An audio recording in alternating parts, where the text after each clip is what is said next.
Hi, this is Rich Girard. As you know, our mission here at Girard at Large is to connect local people, places, and things by bringing you news from our own backyard. Did you know that GoffstownToday.com has a similar mission? So when we want to know what's happening in Goffstown, Ware, Dunbarton, or New Boston, we go to GoffstownToday.com. Hi, this is Bill Wynne, publisher of GoffstownToday.com. If it's happening in Goffstown, Ware, Dunbarton, or New Boston, even in Pinardville, you can find out about it on GoffstownToday.com. If we know about it, you should too.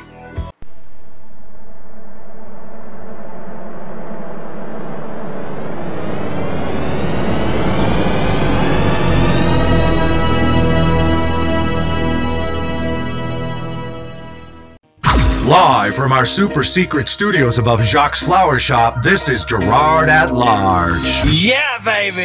On the attack in Goffstown again, Rich Girard, thanks for tuning in. Right now, we're going to talk about the unfolding situation in Goffstown as Superintendent Stacy Buckley is refused to release the report from WestEd, the consultant hired through what we contend is an improper bid process, to review the situation over at the Mountain View Middle School and come up with what the problem is and recommendations to fix it. So here's the deal. She announced to the school board that she was expecting it would arrive in her office this past Friday, the 22nd, and that she would not release it until the school board meeting, which I think is on March 4th or March 5th. I'm not sure which. I have forgotten, and I can't be bothered to look it up right now, so maybe someone can get to the Goffstown. Maybe someone could call in, 6720573, and let me know. But or someone could get to the website and drop me a note. In any event. So I called to find out what was going on there, and to request, I sent an email requesting that it be released under the right to know law. She's got no basis to sequester, and I hate to use that term because of the connotations it now has on the national stage, but she's got no basis to withhold from the public a report that they paid for on a matter that is very public, and that is what's happening at the Mountain View Middle School. My guess is that she's not withholding it from the school board, and inasmuch as she sent it to the school board, it is a public document. And even if she didn't send it to the school board, it's not a public document. But isn't it a coincidence that her last day in the office before taking a vacation or otherwise taking off from the office happens to be the day she was going to receive it, so that when I sent our right to know request, I was greeted by an email that said, "Sorry, I am out of the office until, guess when, March 4th. However, if this is an emergency or you need to speak with someone immediately, you need to call and ask for an administrator." Now, there was nobody listed in the email I got back, which you can see, by the way. I've posted our request and the actions taken since, the replies and everything. I've posted it at my blog at GirardAtLarge.com. So the unnamed administrator that I'm supposed to ask for, I don't know who that is. I don't know who the staff is. I don't have a directory. I don't know who's there. I don't know who's not there. So I leave a message in the general mailbox figuring that there's probably a secretary or someone who is manning the phones during school vacation week. And I left a voicemail explaining why I was calling and asking the proper administrator to return my call. No return call. I didn't think I'd get one, so shortly after leaving that message, I forwarded the email I sent to Stacy Buckley asking for the report to be released to Philip Pancoast, the school board chairman in Goffstown, who calls the police on you if you put a video camera in his school board meeting that he doesn't like, and has the police threaten to remove you if you don't move the camera that he doesn't like being placed. The camera, remember that camera? The distraction in the meeting that wasn't flashing lights, wasn't making noise, wasn't in anybody's line of sight, it wasn't in anybody's right of way, and was only placed appropriately to actually collect the audio of the meeting he apparently didn't want collected. Yeah, that same guy.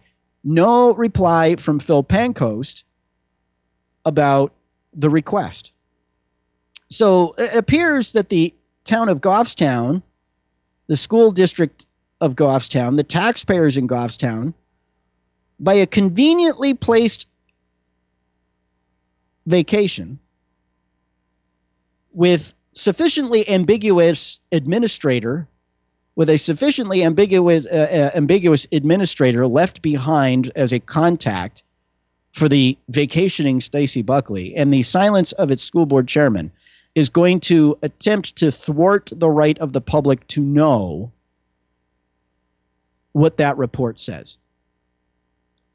Now, some of you undoubtedly are out there wondering why I'm making a big deal of this. Obviously, she said she's going to release it at the next school board member. Why can't we just wait? Well, let me tell you something. There are a number of reasons why we just can't wait, and we just shouldn't wait. Number one, let's talk about the integrity of the process. There are many in Goffstown who believe that Stacy Buckley is one of the reasons why there are problems at the Mountain View Middle School, that she has not handled this situation appropriately, that she has turned a deaf ear to the complaints of the teachers and the other staff that are in that building who have left that building in droves, and that she has failed to involve herself in a productive manner to correct what many consider are obvious problems. Now, this is the same superintendent, by the way, that has twice within the last 12 to 18 months applied for superintendent vacancies outside of the district she currently serves. What if that report actually comes back and has something unflattering to say about her involvement or lack of involvement, or both, in the matter at Mountain View Middle School? What's that going to do to her chances? She's a finalist for the superintendent's position up in Bristol, the newfound school district. What's that do to her chances? How do we know that Stacy Buckley has not received the report and put a little phone call over to WestEd saying, you know what, guys, I don't think you have this quite right, and I'd like you to change the report to reflect what really happened? There are some out there who are concerned that her withholding the report is going to disenfranchise its findings, because it may not actually speak in an impartial or unbiased way about her role or lack thereof, given that she has this opportunity to work with the consultant to whom she has to authorize the checks be paid prior to its public release. And more importantly, I guess the question is, anyone who, and there have been some who have said, and I'll tell you, this has kicked off a firestorm in the town of Goffstown, who would say, oh, well, we can wait for it, or why bother asking for it ahead of time? Let me tell you something.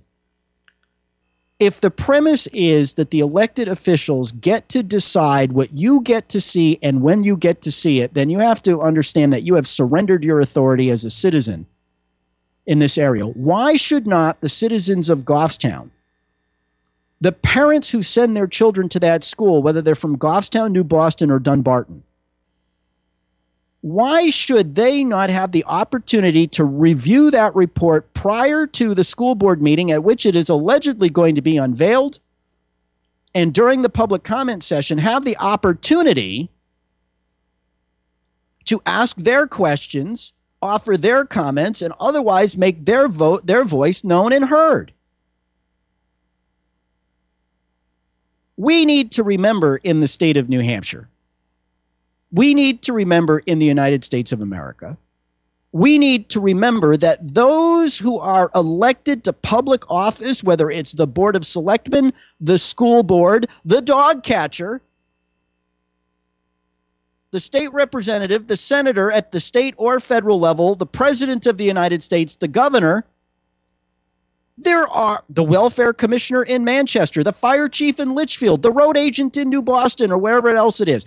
We need to understand, we need to remember that we, the people who elect these folks, do not exist to serve them and their purposes. They exist to serve us. And the withholding of information by any elected body or official, or any appointed official who serves them in our name, is wholly unacceptable under the law. And anybody who would say, well, what's the big deal? Why can't you just wait? Doesn't understand, or maybe they do, that all you're doing is giving cover to those elected and appointed officials that are there to serve us, giving them time and opportunity to correct, shall we say, what they view as the flaws in the report before the public can see the raw data. That's not right. That's not warranted. And that is not something that the town of Goffstown or the members of any community, especially those involved with this middle school, and there are hundreds of kids that come out of New Boston and Dunbarton that go to that middle school for 7th and 8th grade that are affected by that report. And it's about time that somebody in this, if I were a member of that school board, and shame on every member of that school board, who when told by the superintendent that she would not be releasing it until the following school board meeting, listen, if I were there, I'd be like, no, you're going to send that to me upon receipt. Do you understand? You work for us. You don't get to decide what I get as an elected official and when I get. I can only imagine what would happen if Tom Brennan in Manchester told the school board, yeah, no, I'm not sending that to you until I want to. Really? So the school board in Goffstown asleep at the switch. If I were the school board members in Dunbarton or New Boston, I would be demanding that report be delivered to me too, because I send a whole lot of my kids to your school under the tuition contract. And if the school board members aren't going to step up and correct the superintendent, then it's about time that the people step forward. And until and unless they release the information that is and should be available to the public, we are going to be on their case, period, end of story. Hi, this is Rich Girard. As you know, our mission here at Girard at Large is to connect local people, places, and things by bringing you news from our own backyard. Did you know that GoffstownToday.com has a similar mission? So when we want to know what's happening in Goffstown, Ware, Dunbarton, or New Boston, we go to GoffstownToday.com. Hi, this is Bill Wynne, publisher at GoffstownToday.com. If it's happening in Goffstown, Ware, Dunbarton, or New Boston, even in Pinardville, you can find out about it on GoffstownToday.com. If we know about it, you should too.